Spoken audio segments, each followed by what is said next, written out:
नमस्कार। श्री केशव केळवणी ट्रस्ट संचालित श्री सरस्वती विद्या मंदिर महेमदाबाद हूँ डॉक्टर नीरव शाह।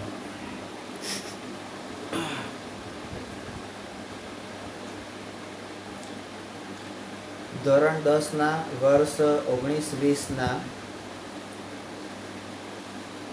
गणित विषयना प्रकरण 3 द्विचल सुरेख समीकरण युग्म एनी આપણે સમજૂતી લઈશું।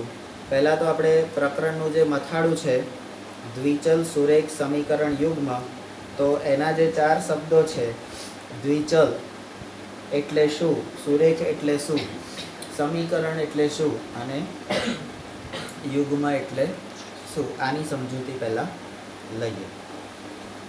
તો દ્વિચલ દ્વિચલ એટલે બે ચલવાળા। આપણે બહુપદીની અંદર એક ચલવાળા સમીકરણો જોયા, એક ચલવાળી પદાવલી આપણે જોઈ, બરાબર, જેમાં ચલ એક્સ જ હતો, ચલ તરીકે આપણે એક્સ લેતા હતા। હવે અહીંયા આપણે દ્વિચલ લેવાના છે, એટલે ચલ તરીકે આપણે એક્સ વાય, એ બી, પી ક્યુ, ટી યુ આવી રીતે કોઈ પણ જોડે જોડેના અથવા તો પાસેના જે આલ્ફાબેટ મૂળાક્ષરો જે હશે એને આપણે ચલ તરીકે લઈશું। મોટા ભાગે આપણે એક્સ અને વાય જ ચલ તરીકે લેવાના હોય છે। કોક વાર એમએન આવે, કોક વાર પીક્યુ આવે, આવું બધું કોક વાર ભાગ્યે તમને જ્યારે હેરાન કરવાની મનોવૃત્તિ કોઈ પરીક્ષકની હોય, પેપર સેટરની, તો આ બધું આવે, બાકી ના આવે। તો દ્વિચલ એટલે બે ચલવાળા, અને બે ચલમાં મોટા ભાગે એક્સ અને વાય જ આવવાના છે, બરાબર। સુરેખ સમીકરણ કોને કહેવાય? તો જે સમીકરણનો ઉકેલ મેળવી એ ઉકેલને આલેખ બિંદુ પર દર્શાવતા એનો આલેખ અને દર્શાવીને પછી બિંદુઓને જોડતા જેનો આલેખ સુરેખા મળે। હવે સુરેખા કોનું નામ છે? મારા મામીનું। તો સુરેખા મળે, બરાબર। હવે સુરેખા કોને મળે? જે પોતે સુરેખ હોય એને જ મળે ને, હે? વનેચરના વરઘોડાને થોડી સુરેખા મળે।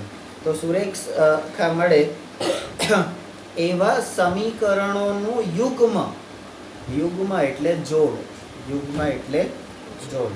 જ્યારે બે વસ્તુઓ અથવા બે વ્યક્તિઓ ભેગું થાય ત્યારે આપણે યુગલ કહીએ છીએ, બે વ્યક્તિઓ ભેગી થાય ત્યારે યુગલ કહીએ છીએ, બરાબર। પણ એ કયા બે વ્યક્તિઓ ભેગી થાય ત્યારે યુગલ કહીએ છીએ? પરણેલા બે વ્યક્તિ ભેગા થાય ત્યારે એને યુગલ કહેવાય, નવયુગલ, બરાબર। પણ બે ભાઈબંધો જતા હોય તો એને યુગલ ના કહેવાય, એને જોડ કહેવાય, જોડી જોરદાર છે, બરાબર। અને બે સમીકરણો અથવા બે સંખ્યાઓ જ્યારે ભેગી થાય ત્યારે આપણે એને યુગ્મ કહીએ છીએ। અને સંખ્યાઓને આપણે એકી અને બેકી, તો અહીંયા યુગ્મ એટલે બેકી સંખ્યા, પણ અહીંયા સમીકરણ છે એટલે આપણે એને યુગ્મ સમીકરણ કહીએ। યુગ્મ એટલે જોડ, અને જોડની અંદર હંમેશા બે સમીકરણ હોય। જોડની અંદર કેટલા સમીકરણ હોય? બે સમીકરણ। તો આપણે દરેક ચેપ્ટરને ઊંધી રીતે ભણવાનું છે। તો પેજ નંબર 68 સીધા જતા રહો। સારાંશ।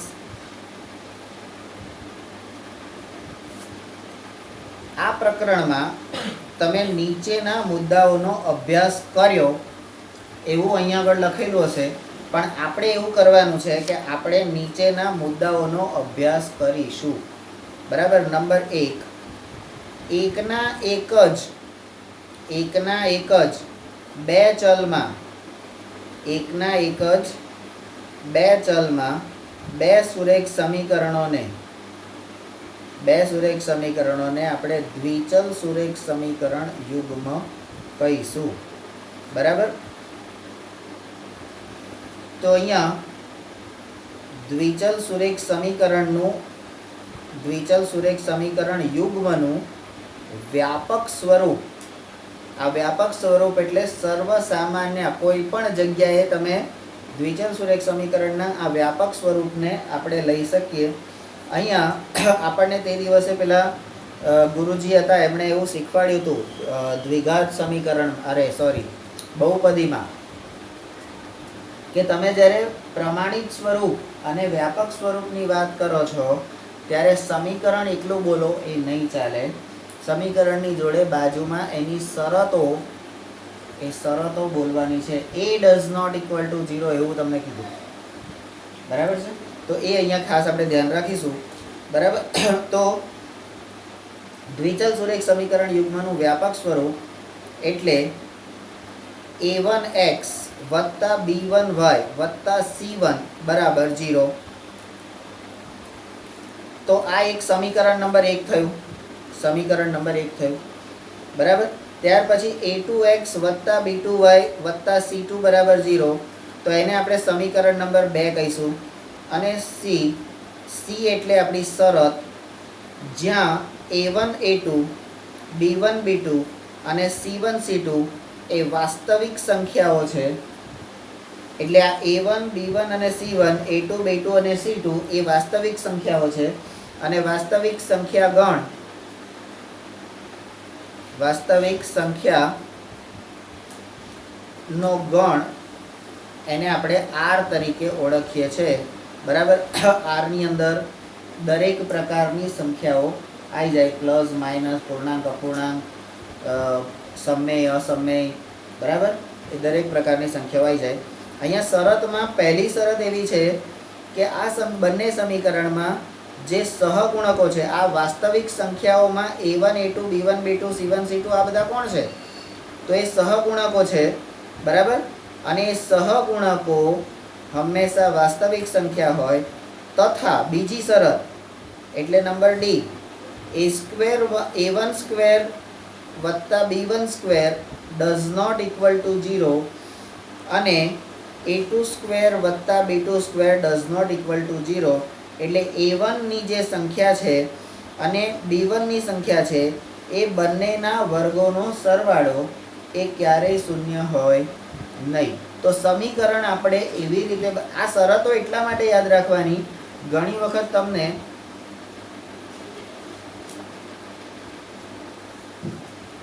ચલો સ્ટાર્ટ. તો દ્વિચલ સુરેખ સમીકરણ યુગ્મનું વ્યાપક સ્વરૂપ a1x વત્તા b1y વત્તા c1 બરાબર 0 સમીકરણ 1, a2x વત્તા b2y વત્તા c2 બરાબર 0 સમીકરણ નંબર 2, જ્યાં શરત છે a1 a2 b1 b2 c1 c2 એ વાસ્તવિક સંખ્યાઓ છે અને a1 a2 b1 b2 c1 c2 એ સહગુણકો છે. અને બીજી શરત છે a1 નો વર્ગ વત્તા b1 નો વર્ગ બરાબર નથી, એ ક્યારેય શૂન્ય હોઈ શકે નહીં. અને a2 નો વર્ગ વત્તા b2 નો વર્ગ એ પણ ક્યારેય શૂન્ય હોઈ શકે નહીં, એનો પણ સરવાળો ક્યારેય શૂન્ય હોઈ શકે નહીં, બરાબર? હું જે આ બોલું છું એ અંદર લખેલું છે, બરાબર? હજી સહેજ મોટું કરી દો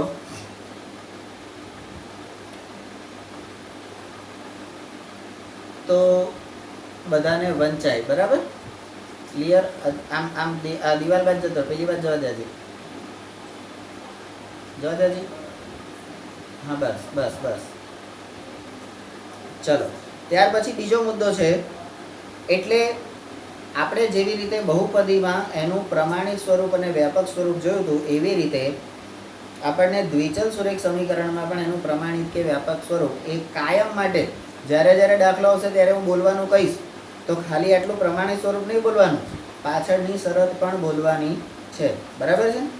ચલો, હવે દ્વિચલ સુરેખ સમીકરણ યુગ્મનો ઉકેલ મેળવવાની બે રીતો. દ્વિચલ સુરેખ સમીકરણનો ઉકેલ મેળવવાની બે રીતો આપણે જે શીખવાની છે એ આલેખની રીત અને બૈજિક રીત. આલેખની રીત અને બૈજિક રીત, બરાબર? તો ઉકેલની બે રીત, આલેખની અને બૈજિક. તો આલેખની રીતમાં શું આવે છે? તો મુદ્દા નંબર 3 આલેખની રીત. આલેખની રીતમાં સ્ટેપ નંબર A, સુરેખ સમીકરણ યુગ્મનો આલેખ. સુરેખ સમીકરણ યુગ્મનો આલેખ એક જ આલેખ પત્ર પર બે રેખાઓ દર્શાવે. કેટલી રેખાઓ? બે રેખાઓ દર્શાવે. કારણ કે સુરેખ સમીકરણ છે એટલે આલેખ એનો રેખા જ હશે. આલેખ એનો કેવો હશે? રેખા. રેખા જ હશે. બરાબર. એટલે બે સુરેખ સમીકરણ હોય તો રેખાઓ કેટલી હશે? બે. પણ એ બંને એક જ આલેખ પત્ર પર દર્શાવવાનું છે. બરાબર. તો એવું હોય તો એ એનો પહેલો મુદ્દો છે. બરાબર. એના માટે શું કરવાનું? તો કે જો ઉપરયુક્ત બંને રેખાઓ, હવે આ રેખાઓ હોય એ તો બરાબર છે, પણ આ રેખાઓમાં શું આલેખની રીતે ઉકેલ એટલે શું? બરાબર. તો ઉપરયુક્ત બંને રેખાઓ જો પરસ્પર છેદે, એકબીજાને છેદે, તો સમીકરણ યુગ્મને અનન્ય ઉકેલ. હવે આ અનન્ય ઉકેલ એટલે શું? તો ગયા વર્ષથી ને એના આગલા વર્ષથી આપણે ભણતા આવ્યા છે. અનન્ય ઉકેલ એટલે શું? એકને માત્ર એક ઉકેલ, એકને માત્ર એક જ. બરાબર. તો પરસ્પર છેદે તો સમીકરણ યુગ્મને અનન્ય ઉકેલ મળે. અને બીજું શું મળે? તો કે બે રેખાઓના અનન્ય છેદ બિંદુના યામ. અનન્ય છેદ બિંદુના યામ. હવે આપણે કોઈ પણ આલેખ પરના બિંદુઓ હોય તો એ બિંદુઓને પેલા કૌંસમાં x અને y ના યામ તરીકે દર્શાવે છે. પહેલું હોય x યામ, બીજું હોય y યામ. યામ ભૂમિતિની અંદર પણ આપણે આ વસ્તુ શીખી ગયા છે. તો એ છેદ બિંદુના યામ એટલે આ બંને રેખાઓ જ્યાં છેદે છે, તો આ બિંદુએ છેદ્યું તો એ છેદક રેખાનો જે બિંદુના યામ છે એ સમીકરણ યુગ્મનો ઉકેલ દર્શાવે છે. બરાબર. જો આવું હોય તો સમીકરણ યુગ્મના આલેખ એક જ આલેખ પત્ર પર દોરતા પરસ્પર એકબીજાને છેદે, બે રેખાઓ એકબીજાને છેદે તો એનો અનન્ય ઉકેલ હોય. અને અનન્ય ઉકેલના છેદ બિંદુના યામ એ સમીકરણ યુગ્મનો ઉકેલ દર્શાવે છે. હજી વધારામાં કહે છે કે આ પરિસ્થિતિમાં આપેલ સમીકરણ યુગ્મ સુસંગત છે એમ કહેવાય. એટલે તમને જે દ્વિચલ સુરેખ સમીકરણ યુગ્મ અહીંયા આપેલા છે, એટલે બે સમીકરણોની જે જોડ આપેલી છે, એ બંને સમીકરણો એકબીજાને સુસંગત છે. એટલે તમારી સંગત કેવી છે? સારી છે. આ આના માટે સારો છે ને આ આના માટે સારી છે એમ. એટલે હોય ને. ચલો આગળ. હવે બીજો વિકલ્પ, આ આલેખ પત્ર પર દર્શાવવાની રેખાઓ તો છેદે તો એક ઉકેલ. હવે ના છેદે તો શું કરવાનું? તો બીજો વિકલ્પ એટલે રેખાઓ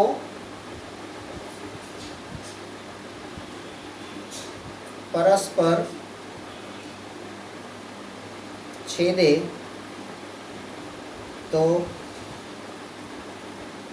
ઉકેલ અનન્ય. હવે બીજો વિકલ્પ, જો બંને રેખાઓ સંપાતી હોય. હવે આ સંપાતી એટલે શું? તો એકની ઉપર એક, એકની ઉપર એક, એટલે બંનેના ઉકેલના ગણ, ઉકેલના યામ બિંદુઓ બંનેના સેમ હોય. આનો ઉકેલ મેળવો તો પણ 4 અને 2 આવે, આનો ઉકેલ મેળવો તો પણ 4 અને 2 આવે. તો એ બંનેની રેખા કેવી થઈ? Same same. બરાબર. બંનેની સેમ. તો સંપાતી રેખા હોય તો રેખા પરના અનંત બિંદુઓના યામ સમીકરણનો ઉકેલ દર્શાવે. એટલે અહીંયા આપણે અહીંયા ઊંધું આપ્યું. રેખા પરના બિંદુઓના યામ એ સમીકરણનો ઉકેલ દર્શાવે. એ આપણા માટે બી હતું. પણ કેટલા ઉકેલ હોય તો અહીંયા હું આને થોડું બદલી કાઢું છું.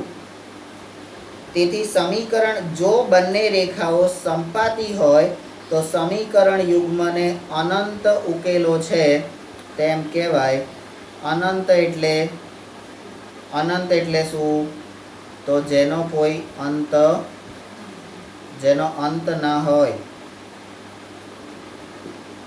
બરાબર. તો અનંત ઉકેલ છે. ત્યાર પછી બીમાં આપણે આ લખવાનું કે રેખા પરના અનંત બિંદુનો યામ સમીકરણનો ઉકેલ દર્શાવે. અને પછી પાછો મુદ્દો સી, આ પરિસ્થિતિમાં બંને સમીકરણો સુરેખ અવલંબી છે. બરાબર. તો અહીંયા રેખાઓ પરસ્પર છેદે તો અનન્ય, અને સમીકરણો કેવા કહેવાય તો સુસંગત. બરાબર. વિકલ્પ 1 માટે. વિકલ્પ 2 માટે શું કરવાનું તો કે રેખાઓ સંપાતી તો ઉકેલ અનંત. ઉકેલ કેવો? અનંત. અને સમીકરણોને કેવું કહેવાય તો કે સુરેખ અવલંબી. બરાબર. આ બધું આપણે કેમ અલગ કરીએ છીએ તો આપણે આટલા બધામાંથી આટલું જ યાદ રાખવાનું છે. બરાબર. કારણ કે ગણિતમાં કંઈ બહુ બધું લાંબુ યાદ રાખવાનું હોય નહીં. લાંબુ હોય એને ટૂંકું કરી યાદ રાખવાનું. આના પરથી આખો ફકરો સમજવાનો. બરાબર. હવે આ જે મેં લખ્યું અહીંયા એ તમારા ફકરામાં અંદર આપેલું છે, પણ એને મેં બહાર અલગથી કર્યું. કેમ તો કે સમજ. બરાબર. ચલો હવે જો બંને રેખાઓ, હજી ત્રીજો વિકલ્પ છે પાછો, બંને રેખાઓ સમાંતર હોય તો અહીંયા પહેલો મુદ્દો શું છે? રેખાઓ સમાંતર.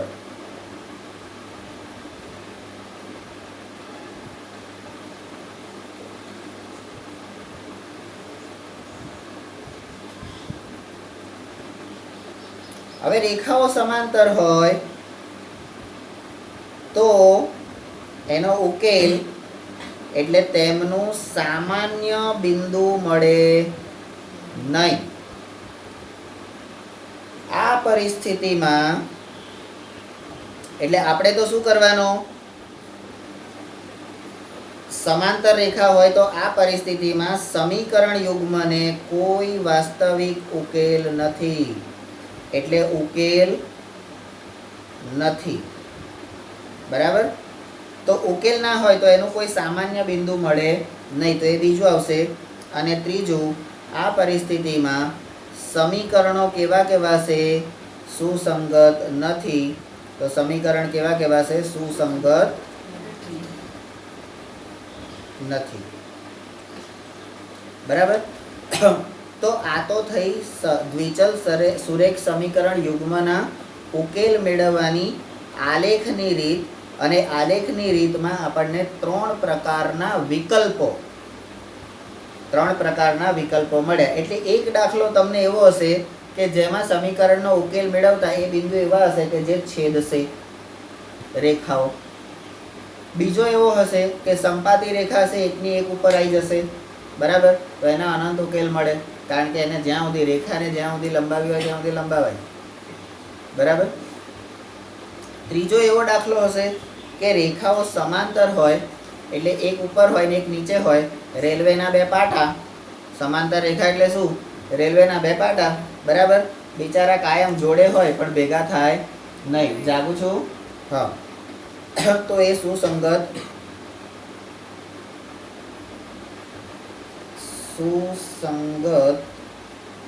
નથી. હવે આ દ્વિચલ સુરેખ સમીકરણ યુગ્મનો ઉકેલ મેળવવાની એક બીજી રીત છે. એ બીજી રીત છે એ દ્વિચલ સુરેખ સમીકરણના ઉકેલ માટેની બૈજિક રીત. આ બૈજિક રીતના ત્રણ પ્રકાર છે. તો એ કઈ? તો કે એક આદેશની રીત. તો આપણા દેશમાં આપણે આપણી જ દેશની રીત વાપરવાની ને એમાં આ દેશની રીત એવું કહેવા જરૂર? આ દેશમાં આ દેશની જ રીત હોય ને. પણ અહીંયા એવું કહેવા માંગે છે, અહીંયા એવું કહે છે આદેશની રીત એટલે હુકમ કરવાનો. ગણિતની ચોપડીમાં જે રકમ લખી હોય ને એ પ્રમાણે હુકમ કરવાનો, આદેશ આપવાનો અથવા તો આદેશ લેવાનો. આપણે તો ભાઈ વિદ્યાર્થી જાત, સ્ટુડન્ટ ને. હા. તો સ્ટુડન્ટ કહેવાય એટલે સ્ટુડન્ટે આદેશ આપવાનો હોય કે આદેશ માનવાનો હોય કે આદેશ લેવાનો હોય? આદેશ માનવાનો હોય ને આદેશ લેવાનો હોય. તો આદેશની રીતમાં પણ આપણે એવું જ કરવાનું છે, આપણે આદેશ લેવાનો છે. બીજી બૈજિક રીત કઈ છે? તો કે લોપની રીત. લોપ કરવો. તો આ લોપ કરવો એટલે શું? તો લોપ કરવો એટલે અદ્રશ્ય, ગાયબ, ચોલીગાચી. હે પેલા ઝંડુબામની ટીવીમાં એક એડવર્ટાઇઝ આવે છે, બહુ જ માથું દુખે છે, બહુ જ કમર દુખે છે, બહુ જ પગ દુખે છે. આવા એક 3 દ્રશ્યો તમને બતાવે અને પછી એમાં જ્યારે દુખાવો થાય ત્યારે ઓ આ આઉચ, આવા 3 જુદા જુદા એના દુઃખના પ્રકાર બતાવે. અને પછી એ ત્રણેય માટે તમે ઝંડુબામ લગાવી દો, અહીંયા લગાવો, પછી પગમાં લગાવો, કમરમાં લગાવો. તો એના માટે ત્રણેય ભાષામાં, હિન્દીમાં એને જે પેલો હિન્દી ભાષી વ્યક્તિ હોય છે એ એવું કહે છે કે આમ માથે લગાવે એટલે કે ગાયબ. શું કહે છે? ગાયબ. પછી એક અંગ્રેજની ઓલાદ હોય છે આવી, તો કે ઇટ્સ ગોન, ઇટ્સ ગોન. બરાબર. અને એક બેંગોલી ટાઈપની હોય છે, બંગડી ટાઈપની, એટલે બંગાળી ટાઈપની. બરાબર. તો એ શું કહે છે? ચોલીગાચી. ચોલીગાચી એટલે જતું રહ્યું, દુખાવો મટી ગયો. તો અહીંયા પણ લોપની રીતમાં આપણે કોઈ પણ એક ચલને ગાયબ કરી દેવાનો છે. બરાબર. ચલને ગાયબ કરી દેવાનો છે. આપણી જોડે જે ચાલનારા હોય એને ગાયબ કરવાના નથી. હવે બૈજિકની ત્રીજી રીત એટલે ચોપલી ગુણાકારની રીત. હા, ચોકડી ગુણાકારની રીત. હા, ચોપલી નહીં ભાઈ, ચોકડી ગુણાકારની રીત. હવે આપણે સામાન્ય રીતે કોઈ પણ અભણ માણસ એને તમે એમ કહો કે તમારે ચોકડી મારવાની છે, તમારે ચોકડી મારવાની છે, તો એ કેવી રીતે ચોકડી મારશે? તો કે આમ ને આમ, અથવા તો આમ અને આમ, આમ અને આમ, આવી રીતે ચોકડી મારશે. બરાબર. પણ અહીંયા આપણે ચોકડી ગુણાકારમાં ચોકડી મારવાની, પણ કેવી રીતે મારવાની? તો કે આમ મારવાની અને આમ મારવાની. આમ આમ, આમ આમ, આમ આમ. એટલે બંનેની શરૂઆત એક જ બાજુથી કરવાની. અહીંથી લઈને આમ, અહીંથી લઈને આમ. એવું નહીં કે અહીંથી લઈને આમ આ બાજુથી નજીક પડે ને એટલે અહીંથી મારી દીધું, એવું નહીં. આપણે જનરલી ચોકડી મારીએ તો કેવું કરીએ છીએ? આપણે આમ જ કરીએ છીએ ને. હે, બરાબર. પણ આપણે અહીંયા આગળ એ જે ચોકડી છે ને, અહીંથી લઈને આમ કરો ને, એ ચોકડી છે એના માટે ભય, મૃત્યુ, એના માટે એ ચોકડી મારવાની. પેલું ઉપર મારા જેવી ખોપડી બતાવે ને, અને પછી અહીંયા ચોકડી મારેલી હોય, ભય, મૃત્યુ. બરાબર. કોક દાડો રેલવે સ્ટેશન ઉપર જવાનું અને એનું જે પેલું ઉપર દાદરો ચડીને જવાનું છે ને, ત્યાં આગળ પાટાની વચ્ચે જવાનું, ત્યાં આગળ આમ સફેદ કલરનો બોર્ડ મારેલો છે, એની પર લાલ કલરે આવી ચોકડી મારેલી હશે.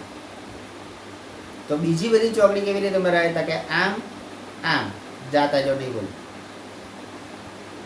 પણ આ ચોકડીમાં આપણે તો ઉકેલ મેળવવાનો છે, ચોકડી ગુણાકારની રીતે ઉકેલ મેળવવાનો છે. એટલે અહીંયા આગળ ચોકડી આમ મારવાની, અહીંથી આમ, અહીંથી આમ. બરાબર. અને એનો એરો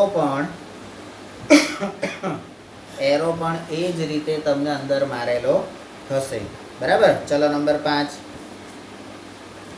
સુરેખ સમીકરણ યુગ્મ.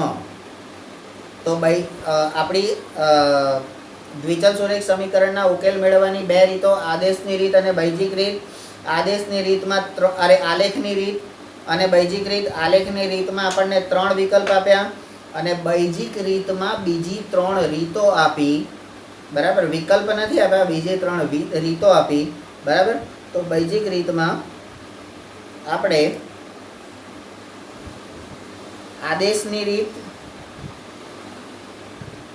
લોપની રીત અને ચોકડી ગુણાકાર.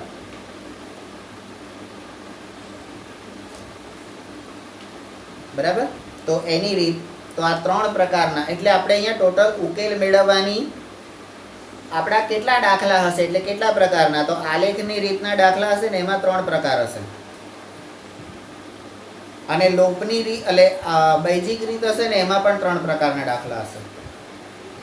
તો કુલ 6 પ્રકારે ઉકેલ મેળવતા શીખવાનું છે. ક્લિયર? હવે સુરેખ સમીકરણ યુગ્મ એનું વ્યાપક સ્વરૂપ અહીંયા આપેલું છે, a1x + b1y + c1 = 0. હવે બહુપદીમાં પાછળ બરાબર 0 નહોતું આવતું, ખબર છે? બહુપદીમાં આપણે ax² + bx + c આટલું જ બોલતા હતા, પાછળ 0 નહોતા બોલતા. 0 ક્યારે બોલતા હતા? બહુપદી બરાબર 0 ક્યારે બોલતા હતા? જ્યારે શૂન્યો શોધવાના હોય ત્યારે. બરાબર? પણ અહીંયા આગળ આપણે દરેકમાં પાછળ 0 લગાડીએ તો જ એ પ્રમાણિત સ્વરૂપમાં ફેરવાશે. તો સુરેખ સમીકરણ યુગ્મ બધાએ અંદર વાંચવાનું છે, a1x + b1y + c1 = 0. અને બીજું સમીકરણ છે a2x + b2y + c2 = 0 માટે નીચે આપેલા વિકલ્પો ઉદ્ભવે. એટલે અહીંયા જે સુરેખ સમીકરણ યુગ્મ વ્યાપક રીતે આપેલું છે એના ઉકેલ માટે આપણને જુદા જુદા વિકલ્પો ઉદ્ભવે. બરાબર? તો વિકલ્પ કયો છે? તો પહેલો વિકલ્પ છે a1/a2 does not equal to b1/b2. બરાબર? એટલે આ a1 a2 b1 b2 આ બધા કોણ છે? આ a1 a2 આ બધા કોણ છે? તો આપણે બહુપદીમાં ભણ્યા છે કે આ લોકો કોણ છે? સહગુણકો છે. અને આ સહગુણકો કઈ કોણ છે? તો કે વાસ્તવિક સંખ્યાઓ છે. વાસ્તવિક સંખ્યાઓ છે. બરાબર? તો એ વાસ્તવિક સંખ્યાઓનો તમે છેદ લો, a1 અને a2 અને b1 અને b2 નો છેદ, તો એ બંને સરખા થતા ના હોય તો આ સ્થિતિમાં સુરેખ સમીકરણ યુગ્મ સુસંગત છે. હવે ઉપર આપણે આલેખની રીતમાં સુસંગત ક્યારે હોય તો કે કઈ ગયો, રેખાઓ પરસ્પર છેદે ત્યારે સમીકરણ સુસંગત હોય. બરાબર? અને એનો ઉકેલ કેવો મળે આપણને? અનન્ય એટલે એકને માત્ર એક. બરાબર? તો અહીંયા સુરેખ સમીકરણ યુગમાં આપણને આપેલું છે પ્રમાણિત સ્વરૂપ. એમાં જો એના a1 a2 અને b1 b2 નો આપણે ભાગાકાર કરીએ અને જો એ બંને સરખું ન હોય તો સમજી લેવાનું કે એનો એક જ ઉકેલ મળે, અને એનો ઉકેલ એટલે બેયને પરસ્પર છેદતી રેખાઓ જ મળે. બરાબર? હવે બીજો વિકલ્પ ઉકેલ માટેનો, તો a1/a2 = b1/b2. હવે a1 a2 b1 b2 એનો જવાબ સરખો હોય, પણ b1 b2 અને c1 c2 એનો ભાગાકાર એટલે એનો ગુણોત્તર, b1/b2 અને c1/c2 નો ગુણોત્તર એ સરખો હોય નહીં, does not equal to. બરાબર? અહીંયા આ જે નિશાનીઓ છે, અહીંયા નિશાની કરેલી છે, બે લીટી બરાબર નથી, અને એને અંગ્રેજીમાં શું કહીશું? does not equal to. બરાબર? અને આમ બે લીટી હોય તો બરાબર છે, તો એને શું કહીશું? equal to. બરાબર? હા, તો આપણે જે નિશાનીઓ વાપરીએ છીએ એ નિશાનીઓને પણ આપણે શું કહીશું એ પણ આપણે સમજી લેવાનું. તો અહીંયા બીજા વિકલ્પમાં કહે છે કે a1 અને a2 નો ગુણોત્તર અને b1 અને b2 નો ગુણોત્તર એ સમાન હોય. પહેલામાં કહે છે સમાન ન હોય તો સુસંગત છે, તો પરસ્પર છેદે તો એક જ ઉકેલ મળે. બીજામાં કહે છે બે સમાન હોય, સમાન ન હોય. બરાબર? બીજામાં કહે છે સમાન હોય પણ કે છે B1 B2 અને C1 C2 નો ગુણોત્તર સમાન ન હોય, સમાન ન હોય, અને A1 A2 અને C1 C2 નો ગુણોત્તર પણ સમાન ન હોય, તો આ સ્થિતિમાં સુરેખ સમીકરણ યુગ્મ સુસંગત નથી, અને સુસંગત નથી તો રેખાઓ કેવી હોય? રેખાઓ સમાંતર હોય અને એનો કોઈ પણ ઉકેલ મળે નહીં. ઊંઘ્યા કર. બરાબર. હવે કે છે કે A1 A2 B1 B2 અને C1 C2 આ ત્રણેયનો ગુણોત્તર સમાન હોય તો આ સ્થિતિમાં સુરેખ સમીકરણ યુગ્મ સુસંગત છે અને અવલંબી છે. અવલંબી એટલે સુરેખ અવલંબી. સુરેખ અવલંબીમાં રેખાઓ કેવી હોય ભાઈ? રેખાઓ સંપાતી હોય. કેવી હોય? હા, અને એનો ઉકેલ કેવો હોય? અનંત ઉકેલ હોય. બરાબર, અનંત ઉકેલ હોય. તો આપણે જ્યારે મોઢે દાખલા કરવાના હોય, કોઈ પણ ગણતરી વગર ડાયરેક્ટ જવાબ લખવાનો હોય, ત્યારે આ બધી શરતો, આ બધા મુદ્દાઓ એ આપણને આવડવા જોઈએ. તો જ આપણે આમ કહી શકીએ કે ભાઈ આનો ઉકેલ આવશે કે આનો ઉકેલ નહીં આવે. એ ક્યારે કહી શકીએ? આમ ઘણા લોકો આપણને ખબર ને, દાખલાની રકમ જોઈને જ કહી દે આનો ઉકેલ નહીં આવે, આ સમીકરણ છે જ નહીં, આવું તો હોય જ નહીં. આવું ક્યારે કહી શકાય? જ્યારે આપણને આ થિયરીના આટલા મુદ્દા કમ્પ્લીટલી ખબર હોય ત્યારે. બરાબર.